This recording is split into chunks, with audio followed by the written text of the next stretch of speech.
தேசத்திற்காக ஒரு ஜெபம் என்கிற ஜெப வேலைக்கு நேராக இயேசு கிறிஸ்துவின் நாமத்தினாலே உங்களை வாழ்த்தி வரவேற்கிறேன். இன்றைய நாளிலும் உலக நாடுகளின் வரிசையிலே ஈக்குவேடார் நாட்டுக்காக இன்றைக்கு நாம் தேவனை நோக்கி ஜெபிக்க போகிறோம். தென் அமெரிக்காவின் வடமேற்கு மூலையில் அமைந்துள்ள ஒரு குடியரசு நாடாகும். இந்த நாட்டின் தலைநகரம் கித்தோ. இந்த நாட்டின் மீது கர்த்தருடைய ஆளுகை ஊற்றப்படும்படியாய் நாம் ஜெபிப்போம். சுமார் 1,80,00,000 மக்கள் உள்ள இந்த நாட்டிலே கர்த்தரை அறிகிற அறிவு இந்த நாட்டிலே உண்டாகும்படியாய் இன்றைக்கு நாம் ஜெபிப்போம். இந்த நாட்டிலே சுமார் 79% கத்தோலிக்க மதத்தினர் இருக்கிறார்கள். 13% புராட்டஸ்டன்ட் மதத்தினர் இருக்கிறார்கள். 5% மதசார்பற்றவர்கள் இருக்கிறார்கள். மற்றவர்கள் 3% இருக்கிறார்கள். 24 மாகாணங்களை கொண்டுள்ள இந்த நாட்டின் மீது கர்த்தருடைய கண்கள் பதிக்கப்படும்படியாய் இன்றைக்கு நாம் ஜெபிப்போம். சத்தியத்தை கை கொண்டு இவர்கள் தலையாகிய கிறிஸ்துவுக்குள் எல்லாவற்றிலும் வளருகிறவர்களாய் இருக்கும்படியாய் நாம் இன்றைக்கு பாரத்தோடு நாம் ஜெபிப்போம். நாம் யாவரும் கண்களை மூடி தேவனை நோக்கி பார்ப்போம்.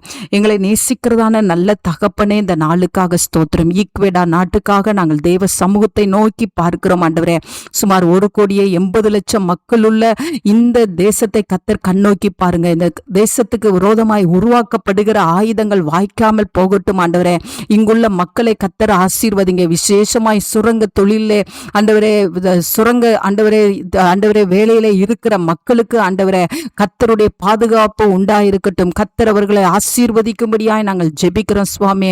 ஆண்டவரே, ஈக்குவேடா நாட்டிலே ஆண்டவரே உம்முடைய பிரசன்னம் ஊற்றப்படட்டும். திருச்சபைகளுக்குள்ளே ஆண்டவரே ஒரு பெரிய எழுப்புதல் உண்டாகட்டும். ஆண்டவரே கிறிஸ்தவர்கள் சாட்சியுள்ள வாழ்க்கை வாழ்கிற கிருபையை கர்த்தர் அருளி செய்யும்படியாய் ஜெபிக்கிறேன் சுவாமி.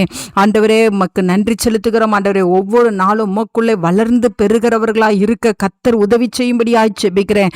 சிறு பிள்ளைகள், வாலிபர்கள், பெண்கள் ஒவ்வொருவரையும் கர்த்தர் ரட்சித்தருளுங்க. ஆண்டவரே, உம்முடைய 2ஆம் வருகைக்கு ஒவ்வொருவரும் ஆயத்தமுள்ளவர்களாய் காணப்பட கர்த்தர் உதவி செய்யுங்க. ஆளுகை செய்கிறவர்கள் ஆண்டவரே தேவ ஞானத்தோடு செயல்படுகிற கிருபையை தரும்படியாய் ஜெபிக்கிறேன் சுவாமி. இந்த நாட்டிலே ஆண்டவரே அப்பா, பட்டணங்கள் தோறும், வீதிகள் தோறும், குடும்பங்கள் தோறும் பரிசுத்தமாக்கப்பட கர்த்தர் உதவி செய்யுங்க. ஒவ்வொரு மக்களும் ரட்சிப்படைய கர்த்தர் உதவி செய்யுங்க. ஒவ்வொரு மக்களும் தேவனுடைய அன்பை ருசிக்க உதவி செய்யுங்க. ஆண்டவரே, உமக்கு ஸ்தோத்திரம், உமக்கு ஸ்தோத்திரம். தேவனுடைய 2ஆம் வருகையில ஒவ்வொருவரும் ஆயத்தமுள்ளவர்களாய் இருக்க கர்த்தர் உதவி செய்யும்படியாய் ஜெபிக்கிறேன். பரலோக ராஜ்யத்தை சுதந்திரித்துக் கொள்ள உதவி செய்யுங்க. இயேசுவின் மூலம் ஜெபிக்கிறேன் நல்ல பிதாவே. ஆமேன், ஆமேன்.